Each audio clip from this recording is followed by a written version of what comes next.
It's the middle of July. The sun blazes overhead. Pavement shimmers. The air feels like it could melt steel. But inside, your room is cool, calm, a world away from the furnace outside. You don't think about it much. You press a button and the room obeys. But behind that simple luxury is a forgotten revolution. A revolution of innovation, war, disease, and dreams of comfort. The air conditioner isn't just a machine, it's a story. One that redefined how we live, work, and even where entire cities exist. This is the journey of the air that we made and remade. It didn't start in a lab. It started with paper. In 1902, a young engineer named Willis Carrier worked at a printing company in Brooklyn, New York. Their problem? Ink was misaligning on the pages because the humidity made the paper expand and contract. Carrier was tasked to solve this. But instead of just drying the air, he did something extraordinary. He created a system that could control temperature and humidity at the same time. It used chilled coils to remove moisture from the air. And in that moment, air conditioning was born, not to cool humans, but to tame the environment around machines. Carrier's invention was originally industrial. It wasn't meant for homes. His system made printing cleaner, chocolate production smoother, and textile factories more efficient. But the world was about to realize that cool air wasn't just good for machines, it was life-changing for people too. By the 1920s, the air conditioner left the factory floors and entered theaters. The Rivoli Theater in Times Square became the first to install it, drawing huge crowds, not just for the films, but for the cold air. Suddenly, being inside became desirable in summer. Department stores, banks, even trains began investing in air cooling. But it was still expensive, complex, reserved for the elite. The dream of affordable home cooling? Still out of reach. Then came the turning point. World War II. Mass production techniques, new refrigerants, and post-war optimism gave rise to a growing middle class. And with it, the rise of home AC units. By the 1950s, boxy window ACs began appearing in American suburbs.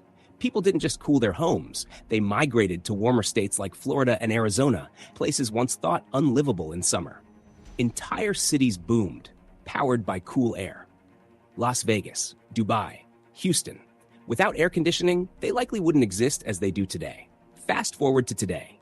Nearly 90% of American homes have some form of air conditioning. Globally, over 3.6 billion units are expected by 2050.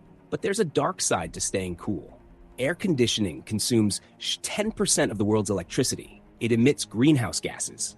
It strains power grids. And the poorest countries, often the hottest, struggle the most to afford it. It's a paradox. As the world gets hotter, we need more cooling, but that very cooling contributes to more heat. Yet, the story isn't over. Innovation is rising again. Passive cooling systems inspired by termite mounds, solar-powered ACs in Indian villages, smart thermostats that learn your habits, and new refrigerants that are 1,000 times less harmful to the planet. The air conditioner is being remade to serve both comfort and conscience. Because the future isn't just about staying cool, it's about doing it wisely. The air conditioner gave us more than chilled rooms. It gave us economic growth, urban expansion, and health benefits. It reduced deaths during heat waves. It allowed surgeries to happen in sterile environments. It helped computers, data centers, and space technology flourish. But it also taught us something else. That comfort comes at a cost. That progress needs reflection. That even the air we breathe can be engineered and re-engineered for good. As we look to the future, we don't need to abandon what we built. We need to rethink it, to refine it, to make it worthy of the legacy it leaves behind.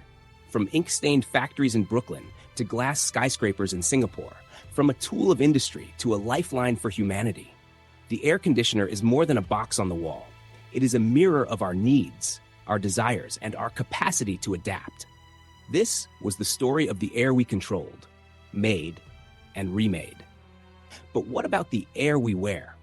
In our next video, we explore something invisible yet unforgettable: perfume. A liquid of legends, a scent of seduction, a symbol of status. Did you know that some ancient perfumes were made from whale intestines and cost more than gold? Click the link in the description to learn more, and comment below. What do you want us to explore next? Let's uncover the story together.